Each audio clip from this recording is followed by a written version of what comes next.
వాటర్లో పడ్డ ఏమీ కాదంట.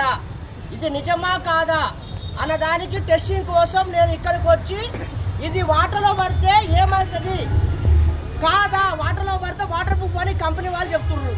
ఇది నిజమా కాదా టెస్టింగ్ కోసం నేను అటు నుంచి పోతుంటే పిలిచి నన్ను ఈ వాటర్లో వేసి చూడండి బ్రదర్ అని నన్ను వీళ్ళు కంపెనీ వాళ్ళు ప్రశ్నించగా ఇది నిజమా కాదా నేను వేస్తున్నాను. నేను వేసుకో నేనేమన్నా నేను ఆల్రెడీ ఎవరైనా ఉన్నాగా చూడండి. మీ ముందే ఇది వేడి వాటర్లో వేసాను సెల్ ఫోన్. ఇది నిజమైన సెల్ ఫోన్ అండి, మీకు చూపించాను. ఇది వేడి వాటర్లో వేసాను, కానీ ఇప్పుడు మళ్ళీ మంచిగా ఉందా లేదా అనేది నేను చూస్తున్నాను. చూడండి, దొరకలేదు. వంట చేయరాదే నాకు.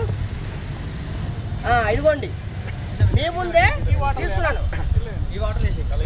ఈ చల్లటి వాటర్లో వేస్తున్నాను. ఇదిగో చూడండి.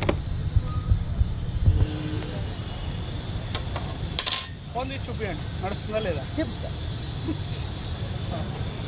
మీ ముందే మళ్ళీ తీస్తున్నామండి. చూడండి ఎలా ఉందో అలానే ఉందా కాదా చూపిస్తున్నాను. చూడండి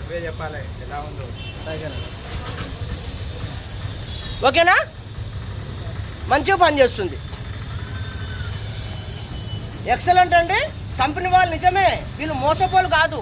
కంపెనీ వాళ్ళు నిజమైన వాళ్ళు నీతిగా చెప్తారండి. ఇది మోసం లేదు దీంట్లో ఎలాంటిది. ఇది నిజమే. వాటర్లో వేసినా సరే ఏం కాదంటే నిజమే. ఇది మంచిదే, ఈ ఫోన్ రియల్దే. ఇది వీళ్ళు మంచి వాళ్ళే, కంపెనీ వాళ్ళు కరెక్ట్ వాళ్ళు. థ్యాంక్ యూ అండి. ఓప్పో ఫోన్ అనేది F29 కంపెనీ వాళ్ళు ఏది ఫోన్ ఓప్పో F29 అండి ఈ ఫోను. ఇది కొన్న వాళ్ళకి